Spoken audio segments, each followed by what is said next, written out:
इस good Friday के शुभ अवसर पर हम परमेश्वर का धन्यवाद करते हैं कि जब प्रभु यीशु मसीह के क्रूस पर कहे गए 7 वाणियों पर हम मनन करने के लिए जमा हुए हैं। हम परमेश्वर का धन्यवाद करते हैं कि एक अच्छा अवसर है कि हम मसीही लोग प्रभु यीशु मसीह के क्रूस पर के कहे गए अंतिम 7 वचनों पर मनन करते हैं। प्यारो, ये हर एक मनुष्य के लिए बहुत ही ज़रूरी और महत्वपूर्ण हो जाता है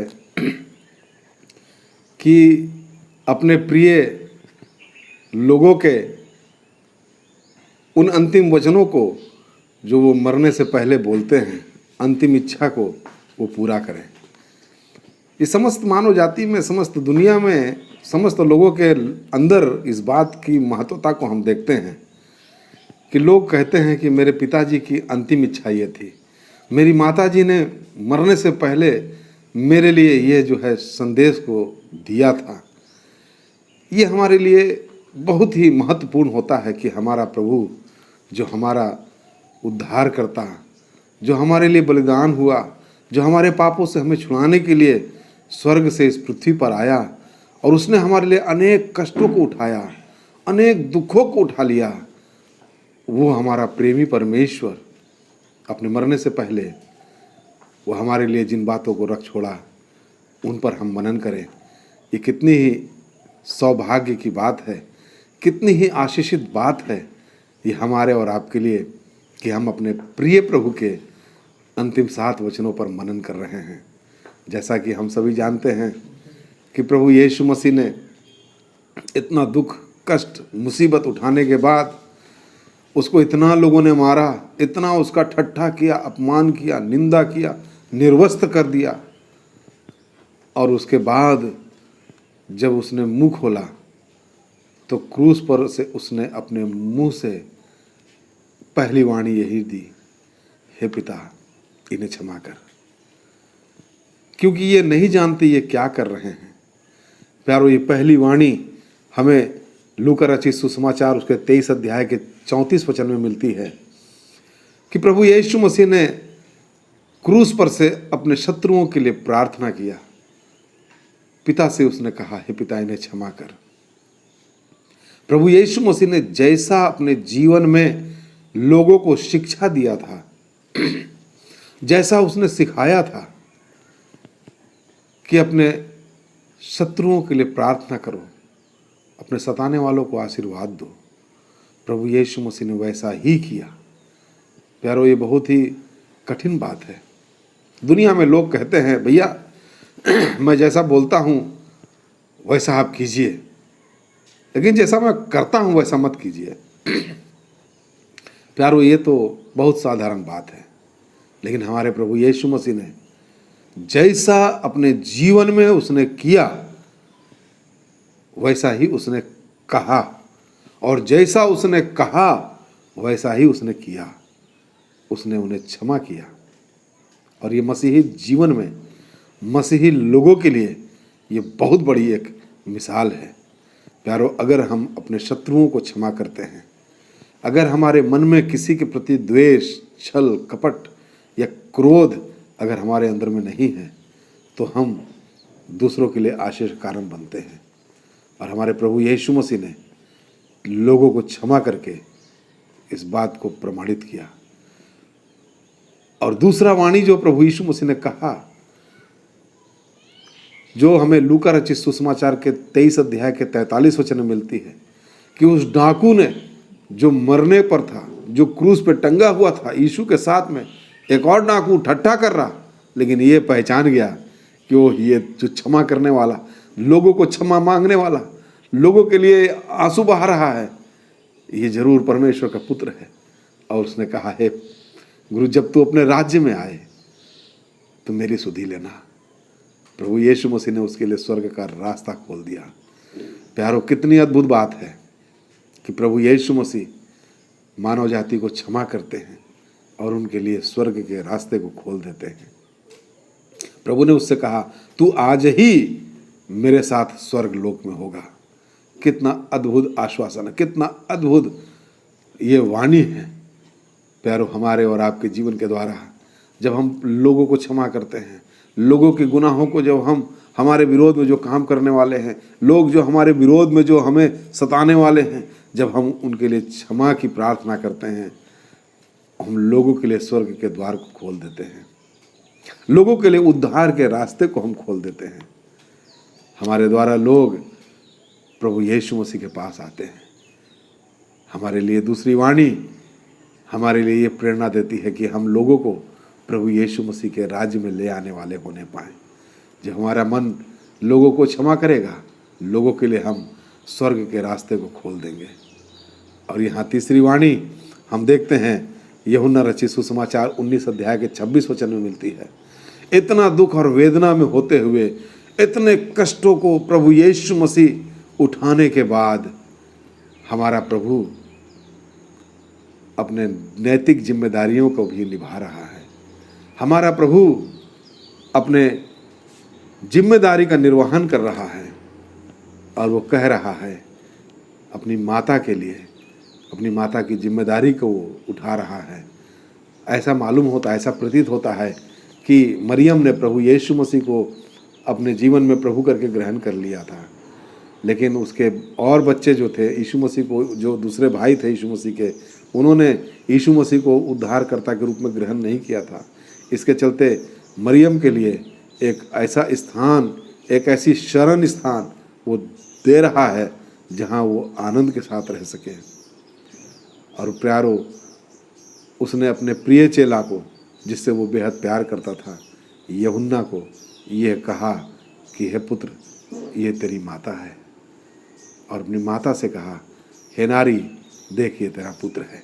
एक नए संबंध की स्थापना प्रभु यीशु मसीह ने किया। प्यारो, हम अपने जीवन में लोगों को संबंध जोड़ने वाले बनने पाएँ, लोगों का परमेश्वर के साथ संबंध जोड़ने वाले बनने पाएँ, लोगों का लोगों के साथ संबंध जोड़ने वाले हम बनने पाएँ। हमारे बारे में लोग क्या कहते हैं? हम संबंध को तोड़ने वाले हैं, लोगों के बीच लड़ाई झगड़े बैर उत्पन्न कराने वाले हैं, या फिर हम लोगों को जोड़ने वाले हैं। प्यारो, ये हमारे लिए जिम्मेदारी है। यीशु मसीह ने इसको दिखाया है, क्रूस पर से इस नैतिक जिम्मेदारी का निर्वहन किया। हम भी इस जिम्मेदारी का पालन करने पाएँ कि हम भी लोगों को परमेश्वर के साथ जोड़ें, लोगों को लोगों के साथ जोड़ें, हम जोड़ने वाले बनने पाएँ। क्रूस पर से प्रभु यीशु मसीह ने चौथा वचन मत्ती रचित सुसमाचार के 27 अध्याय के 46 वचन में कहा। ये हार्दिक वेदना की बात थी, ये हार्दिक उसका हृदय का व्यथा को प्रकट करने वाला ये बात था। अभी तक तो वो लोगों के लिए चिंता कर रहा था, 3 वाणी जो है लोगों के लिए उसने बोली, लेकिन यहाँ चौथी बात में वो अभी इस भयानक हृदय विदारक बात को यहाँ प्रकट कर रहा है। वो कह रहा है, एली एली लमा शबक्तनी, अर्थात हे मेरे परमेश्वर, हे मेरे परमेश्वर, तूने मुझे क्यों छोड़ दिया। ये वो पुत्र है जिसने अपने जीवन में कभी भी पिता का साथ नहीं छोड़ा था, लेकिन आज पिता इससे मुंह मोड़ लिया। कुरिन्थियों की पत्री में पौलुस हमें बतलाता है कि जो पाप से अज्ञात था उसी को उसने हमारे लिए पाप बना दिया। अभी क्रूस पे मानव जाति के पापों का बोझ अपने ऊपर लेके प्रभु यीशु मसीह क्रूस पे चढ़ा हुआ है। पहला पतरस 2 अध्याय के 24 वचन में लिखा, उसने स्वयं हमारे पापों को अपनी देह पर लेकर क्रूस पे चढ़ गया। हमारे पापों को लेकर वो क्रूस पे चढ़ा था, और वहां वो यीशु मसीह अभी वो पुत्र नहीं, लेकिन वो पाप बन गया।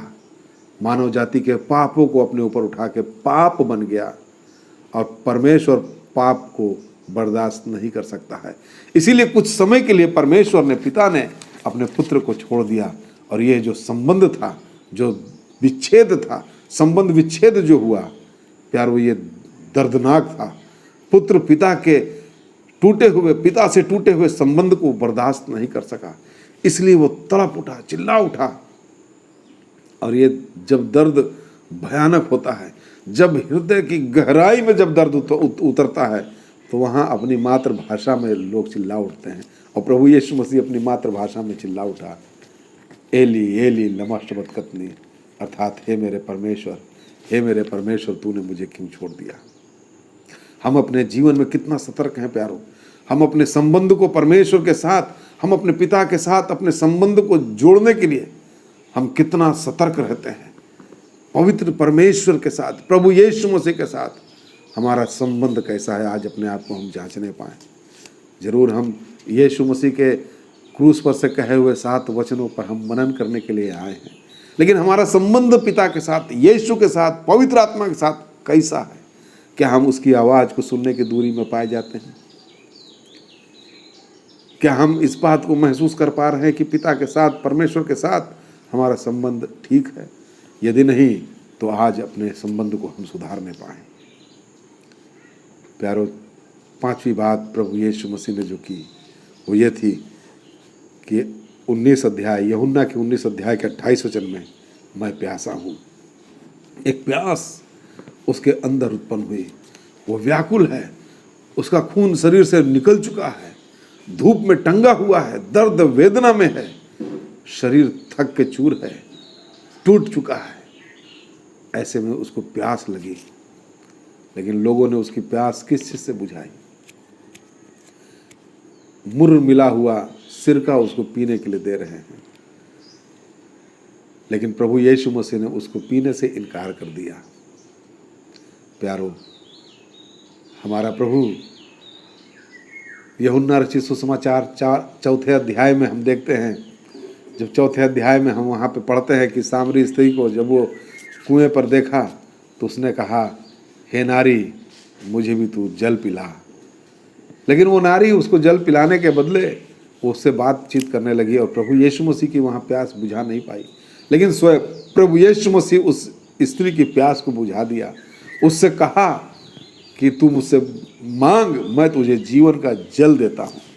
और उसने यीशु मसीह पर विश्वास किया और वो जीवन के जल को प्राप्त कर सकी। हमारा प्रभु आज भी प्यासा है। हम उसकी प्यास कैसे बुझा रहे हैं? आप अपनी प्यास कैसे बुझा रहे हैं? आपको किस चीज़ की प्यास है? आपको हो सकता है दुनिया में नेम फेम, आप अपने आप को दुनिया में प्रकट करने के लिए चाहते होंगे, अपनी शान और शौकत को दिखाने के लिए चाहते होंगे, धन दौलत की, शान और शौकत की आपको प्यास होगी, लेकिन हमारे प्रभु की प्यास क्या आप बुझा पा रहे हैं?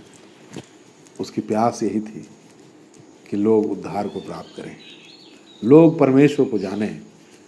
और यीशु मसीह ने उस स्त्री से कहा था, यदि तू परमेश्वर के वरदान को जानती और ये भी जानती कि जो तुझसे कहता है मुझे पानी पिला, तब तो तू उससे कहती कि मुझे तो वो जल दे। वो हमारे और आपके जीवन के लिए प्यारो एक बड़ी मिसाल है। हम अपनी प्यास को कैसे बुझा रहे हैं? आज हम प्रभु की प्यास को कैसे बुझा रहे हैं? हम प्रभु की प्यास को, लोगों को उसके पास लाने के लिए क्या हम प्रयत्न कर रहे हैं? परमेश्वर हमारी सहायता करने पाए।